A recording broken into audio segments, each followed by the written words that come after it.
Hi, and welcome back to Focal Point AFR Talk, Free for All Friday, talking about specifically your recollections or your judgment about what the most significant or memorable story or development was in 2013. Any predictions you have for the year 2014. You know, now one of the questions we were talking in the last segment about President Obama, about his claim that he was going to preside over the most transparent administration in history, and yet we've seen one lie after another. And that's not just me saying that. That's PolitiFact. Remember, PolitiFact, this is a left-leaning outfit that makes its claim to fame is that they test everything that politicians say and measure them against the truth. And they award a Lie of the Year award. Every year they give the biggest whopper of the year. And this year they gave the Whopper of the Year award, the Lie of the Year award, the Liar Liar Pants on Fire award, went to Barack Obama for his promise in the campaign that if you like your insurance, you can keep it. If you like your doctor, you can keep him.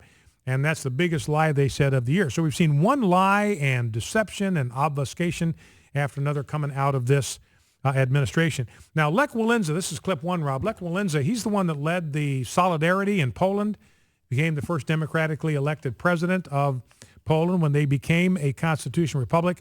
And he was asked by an interviewer, and he's going to be talking through a translator here, but asked by an interviewer about the impact of President Obama's leadership in the world. And remember, President Obama said, look, I'm going to change the way the world looks at the United States. And he definitely has, but not in the way that he anticipated. Let's listen. How do you think President Obama is doing as a world leader? When he was elected, there was great hope in the world. We were hoping that Obama would reclaim moral leadership for America, but that failed. America does not lead the world in the area of morality. In terms of military, yes, no question about it. Economically, it's getting weaker. But in terms of politics and morality, America no longer leads the world. So that is Lech Walesa's assessment. Jake Tapper, CNN, doing the interview. America, because of President Obama, and he laid it right at his doorstep, because of President Obama, America no longer leads the world in politics and in morality. Now, Larry Sabato, he is a political science professor at the University of Virginia. He's one of the go-to guys in the media for all things political. And he was making his predictions for 2014, and he was asked specifically about what 2014 looks like for Barack Obama, coming off what probably is the worst year maybe a president has ever had. Let's listen. Well, you know, he's been a lame duck, obviously, since the moment he was reelected. All second-term presidents are, and he's only gotten lamer in year 5. In fact, this was a remarkably unsuccessful year for him, which even he concedes. Clayton, I would say, barring some kind of international development or big domestic development that calls for presidential action, he's going to get lamer in an election year. You know, if second-term presidents are going to accomplish something, they generally have to do it right away as the second term begins. Well, that's over with. Now we're in an election year when things naturally slow down, bog down.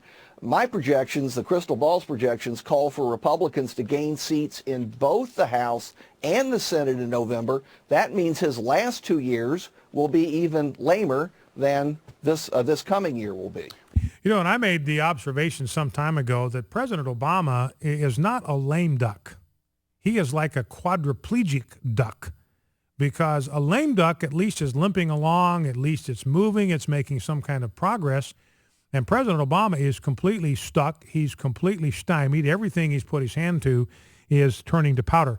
One of them, and then we'll get back to the phones, 888-589-8840 is the number to call. What you think about 2013, most significant development, your predictions for 2014. 888-589-8840, number to call, 888-589-8840. One of the things, and Charles Krauthammer, clip number 3, is commenting on this on Fox News, about the fact that President Obama is so insistent on imposing this abortion mandate on private businesses, even those that are run by devout Christians who have a sincerely held religious conviction about the sanctity of life. President Obama is insisting that the Little Sisters of the Poor provide pills to their employees that can kill their babies. I mean, these are nuns, so the chances are pretty slim that they're going to be pregnant to begin with. But if they are, President Obama wants to make sure that their employer, the Little Sisters of the Poor, is providing pills to them that can destroy the life of the baby that they carry. The leaders, the heads of the Little Sisters of the Poor, the people that head this up, they find this morally offensive. They're not going to participate. They're not going to cooperate. And President Obama in court today saying, we want you to stick the Little Sisters of the Poor that do nothing but care for the elderly in the name of Jesus Christ. We want you to stick them with $1 million a day fine. That is President Obama wanting to stick it to the Little Sisters of the Poor. I mean, I find this so nauseating and offensive. I almost cannot begin to calibrate the level of energy I've got about this. The Little Sisters of the Poor, that's their name. They care for the elderly. And we have the president of the United States, a Christian nation. 77% of the American people are Christians. Gallup revealed that. We talked about that yesterday. This is a Christian nation. It's part of the Christian tradition to support and defend and proclaim the sanctity of human life. He wants to fine the Little Sisters of the Poor $1 million a day if they won't provide baby-killing prescriptions at their own cost to their employees. I find that offensive to a degree you cannot even begin to appreciate. And Charles Krauthammer, clip 3, believes that the Obama administration, that President Obama is going to live to regret this. Let's listen. Charles, the contraceptive mandate, do you think that this will be discussed by the whole Supreme Court? Sonia Sotomayor has asked for a response from the administration by Friday. Will it get to the whole panel? I think it will. I think this is something that the administration will probably regret. They had a kind of a solution where they said, you know, you wouldn't have to purchase the contraceptive coverage. You'd get it for nothing, and the insurers would have to provide it. The question is, where does the government get the authority to order and insure a private company to give something away? And second, it doesn't really help if you're a nun and this is truly offensive. This is obviously a ruse, and the Lord can see through it. And that's why they have rejected it. And it is the arrogance of these people in Washington who promulgated a rule in which if you're a church, you're exempt, because that's how a secularist understands religion. That's what happens on Sunday. But if you're a member of the Little Sisters of the Poor and your whole life is charity, and that in itself is an expression of your religiosity, they don't understand that. And that's just a job. It's not religion. And thus you are subject to a mandate that should never have been in there. I think it will be an issue. It compounds all the other stuff, the people losing their coverage and doctors and sticker shock and all that. But this is a matter of sort of offending people of conscience in a way that is entirely unnecessary. I think it's going to haunt them. Well, and I hope it does, because I find this morally egregious to a level you can't even begin to appreciate. And it represents a complete failure of understanding on the part of the Obama administration of the First Amendment of the Constitution. Because Charles Krauthammer is right. These people look at religion as something you do between 11 and noon on Sunday. That's it. So freedom of worship, that's what President Obama wants to call it. But that's not what the Constitution protects. It protects not freedom of worship, it protects that too, but it protects the free exercise of religion. The free exercise of religion. It protects the freedom of the American people to exercise their most deeply held religious convictions in the way they live their lives, the way they run their ministries, and the way they run their businesses. So that is a right that's protected by the Constitution 168 hours a week, 24 hours a day, 7 days a week. The Little Sisters of the Poor have that right guaranteed to them in the First Amendment of the Constitution. All right, let's go back to the phones. Let's go to John in Monticello, Indiana. John, welcome to Focal Point with Brian Fisher. What's on your mind? Hi, Brian. Hey. I would like to say I hope that the stranded people of the ice take heart. Let them know that Al Gore will soon be there on his cruise ship, and they need not fret. At a serious note, well, you know, just hold that thought, John. But, you know, the last thing they want is Al Gore to go down there and talk about global warming, because every time Al Gore, it's called the Al Gore effect. I mean, it happens. It's spooky often happens.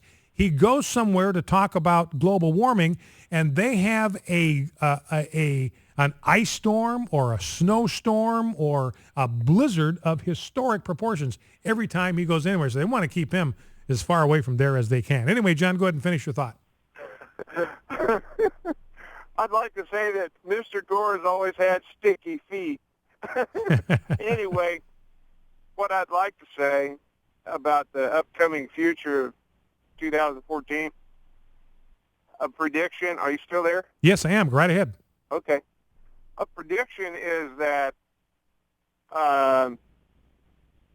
somebody other than a Christian in camouflage will gather together and cause the men and women of Christ to stand up and say that enough is enough. Let this go out to the country, to the world, and say, I stand for Jesus Christ. I stand for the rule of law. I stand for the God's moral law, and I'm tired. So what I'd like to say, too, is that thank God in 2013, they didn't have, or we didn't have, an opportunity where under the guise of controlling Syria, that President Obama didn't take it upon himself to start a war with Iran without the consent or the action of Congress. I'm really thankful for that. All right, John. Well, listen, I appreciate your call. And you know what John was just saying about hoping, I don't know if it's a prediction, but hoping that in 2014, God's men will stand up and be counted and say, look, these are our values. These are the values that made America great. We're going to unapologetically stand up for them. We've got a mayor down in Texas, Tom Hayden. He's the mayor of a town called Flower Mound. He's proclaimed 2014 the year of the Bible in his town. He's encouraging the entire city to read through the Bible together, directing his citizens to a website where they can get a reading schedule that'll take the entire city of Flower Mound right through the Bible in 1 year. And Franklin Graham coming out with a strong stand in support of Phil Robertson. He said what our last caller was saying, if we Christians banded together and took a stand, perhaps we wouldn't be losing so much ground in what the media is calling the culture war. However, it is not a culture war. It is a religious war against Christians and the biblical truths we stand for. Time to stand up and be counted. Focal Point, AFR Talk.